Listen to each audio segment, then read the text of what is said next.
دعا کرنا کیا نہیں ہے؟ نماز کا حصہ نہیں ہے، لیکن فرض نماز کے بعد دعا قبولیت کا وقت ہے۔ اچھا، اس کے متعلق سے حضور صلی اللہ علیہ وسلم سے پوچھا گیا کون سی وقت کی دعا قابل قبول ہوتی ہے، تو آپ صلی اللہ علیہ وسلم فرمایا فرض نمازوں کے بعد کی اور رات کے آخری حصے کی دعا قبول ہوتی ہے۔ ترمذی کی روایت ہے۔ سوال کرنے والے صحابی کہہ رہے ہیں اللہ کے رسول کون سے وقت کی دعا قابل قبول ہے، تو آپ نے فرمایا فرض نمازوں کے بعد دعا اور اسی طرح رات کے آخری حصے کی۔ اچھا، بعض لوگوں کی اسی طرح کی زیادتی دیکھی جاتی ہے، وہ دعا کو نماز کا حصہ سمجھتے ہیں، اور بعض لوگ ایسے بھی ہیں نماز کے بعد دعا کرنا ہی برا سمجھتے ہیں، اس لیے وہ دعا کے موقع پر اٹھ کر چل دیتے ہیں، یا بیٹھے بھی ہیں تو وہ ادھر ادھر متوجہ ہوتے ہیں، یا فون نکال کر دیکھتے رہتے ہیں، اس طرح ظاہر کر رہے ہیں کہ تم دعا کرنے والوں بہت برا عمل کر رہے ہو۔ بعض لوگوں کی حال ایسی بھی ہوتی ہے، اس لیے ضروری ہے پہلے روایتوں کو سنیے جو دعا کے متعلق سے آئی ہیں، جو نماز کے بعد دعا کے متعلق سے آئی ہیں، اور ہاتھ اٹھا کر دعا مانگنے کے بارے میں بات ہے۔ اچھا، ایک روایت ہے جو حضرت سلمان فارسی رضی اللہ عنہ سے روایت ہے، آپ صلی اللہ علیہ وسلم نے فرمایا اللہ تعالیٰ حیا کرنے والا ہے، کریم ہے، کرم کرنے والا ہے، جب بندہ ہاتھ اٹھاتا ہے تو اللہ تعالیٰ اس کو حیا آتی ہے اللہ تعالیٰ کو وہ ہاتھ کو خالی واپس کرے۔ ترمذی کی روایت ہے بات نے حضرت سلمان رضی اللہ عنہ نقل فرما رہے ہیں کہ بندہ ہاتھ اٹھائے اللہ کے دربار میں اور اللہ سے مانگ رہا ہے تو اس کی خالی ہاتھوں کو خالی کر دے، اللہ کو حیا آتی ہے۔ اچھا، روایت ہو حضرت محمد بن ابی یحییٰ کہتے ہیں حضرت عبداللہ بن زبیر رضی اللہ عنہ نے شخص کو دیکھا کہ نماز مکمل کرنے سے پہلے ہی ہاتھ اٹھا کر دعا مانگ رہا ہے، یعنی نماز اس کی مکمل نہیں ہوئی، سلام پھیرنے سے پہلے نماز ہی کی حالت میں وہ ہاتھ اٹھا کر دعا مانگ رہا ہے۔ جب وہ نماز سے فارغ ہوا تو حضرت عبداللہ بن زبیر رضی اللہ عنہ نے فرمایا کہ رسول اللہ صلی اللہ علیہ وسلم کی عادت مبارکہ یہ تھی کہ آپ صلی اللہ علیہ وسلم نماز سے فارغ ہو کر ہاتھ اٹھا کر دعا مانگتے تھے۔ انہوں نے حضرت عبداللہ بن زبیر رضی اللہ عنہ حضرت رسول اللہ صلی اللہ علیہ وسلم صحابی ہیں، وہ جو ہے ان کو حضرت محمد بن ابی یحییٰ جو روایت کرنے والے انہوں جو ہے ایک آدمی بیچارہ تھا جو نماز کے اندر ہاتھ اٹھا کے دعا مانگ رہا تھا، تو حضرت عبداللہ بن زبیر رضی اللہ عنہ اس کی انتظار میں بیٹھے ہوئے ہیں وہ نماز سے جو ہے فارغ ہو جائے۔ جب وہ نماز سے فارغ ہو گئے تو اس کو بٹھا کر حضرت رسول اللہ صلی اللہ علیہ وسلم عمر اس کو بتا رہی ہیں۔ اب یہ روایت جو ہے مجموع زوائد کی روایت ہے، اور یہ روایت تمام روایت کے اعتبار سے ثقہ ہے، مضبوط ہے، جلد نمبر 1 کی صفحہ نمبر 109 کی بات ہے۔ اچھا، ایک روایت پر دھیان دیں، حضرت سلمان رضی اللہ عنہ سے منقول ہے کہ رسول اللہ صلی اللہ علیہ وسلم فرمایا جب بھی کچھ لوگ اجتماعی طور پر اللہ تعالیٰ کے حضور میں ہاتھ اٹھا کر دعا مانگتے ہیں تو اللہ تعالیٰ ضرور ان کے ہاتھوں میں وہ چیز ڈال دیتے ہیں جو انہوں نے مانگی ہے۔ یہ روایت مجموع زوائد جلد نمبر 1 صفحہ نمبر 109 کی بات ہے۔ یہاں پر 4 حدیثیں نقل کی گئی۔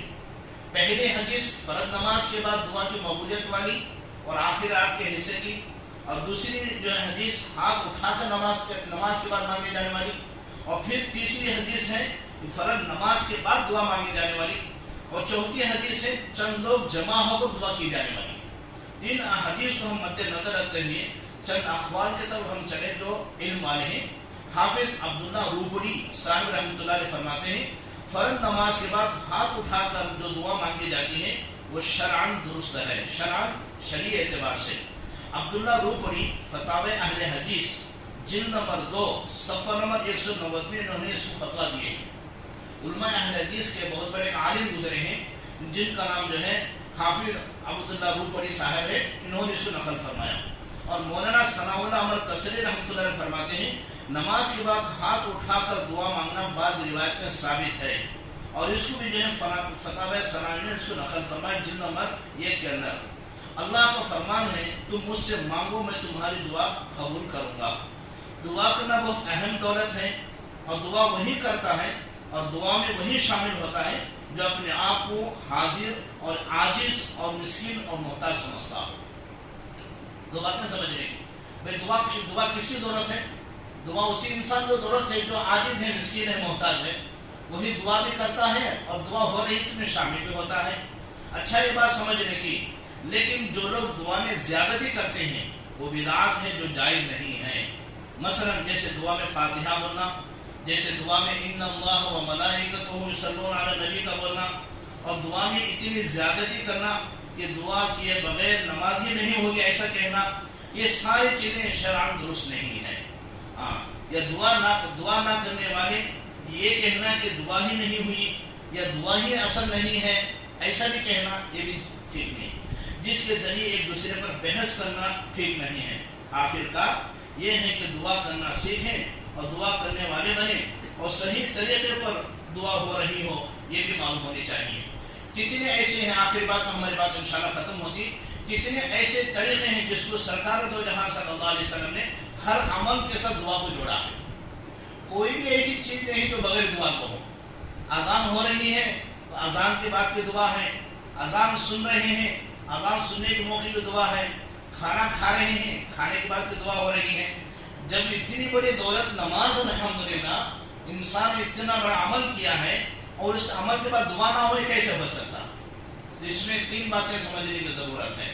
یہ تمام حدیثوں کو، باتوں کو نقل جو دی ہے، اس کو ہم سامنے رکھ کر تین چیزیں سمجھے تو دعا نماز کا حصہ نہیں ہے، ایک۔ دوسری چیز ہے نماز کے بعد دعا قبول ہوتی ہے، اور تیسری چیز ہے نماز کے اندر زیادتی، دعا میں جو کی جانے والی اس کے اندر زیادتی نہیں ہے، جیسے زیادتی بدعات کی چیزیں ہیں، فاتحہ وغیرہ یہ چیزیں نہیں ہیں۔ ان تمام چیزوں کو ہٹا کر محض و صرف اپنی حضوری کے لیے اللہ سے مانگنے کے لیے انسان خود مانگ رہا ہے، یا کوئی جو ہے دعا مانگ رہا ہے امام کے شکل، جماعت کے شکل میں، وہ دعا سنت سے ثابت ہے، قرآن سے ثابت ہے، جب آدمی اس میں شریک ہو رہا ہے تو الحمدللہ اس کے اندر کوئی برائی نہیں۔ قال ربكم ادعوني استجب لكم ان الذين يستكبرون عن عبادتي سيدخلون جهنم داخرين۔ دعا کے متعلق سے اللہ کا فرمان ہے، تمہارے رب نے فرمایا کہ تم مجھے پکارو، میں تمہاری دعا قبول کروں گا۔ یقیناً جو لوگ میری عبادت سے تکبر کرتے ہیں ان قریب بحالت ذلت جہنم میں داخل ہوں گے۔ یعنی عبادت سے تکبر کرنے میں اس روایت کو حضرت انس رضی اللہ عنہ سے پہلے ہم روایت لیں کہ رسول اللہ صلی اللہ علیہ وسلم نے ارشاد فرمایا الدعاء مخ عبادتی، مشکات کی روایت ہے، صفحہ نمبر 109 پر 4 کے بعد۔ یعنی دعا جو ہے عبادت کا مغز ہے، دعا کیا چیز؟ عبادت کا مغز ہے۔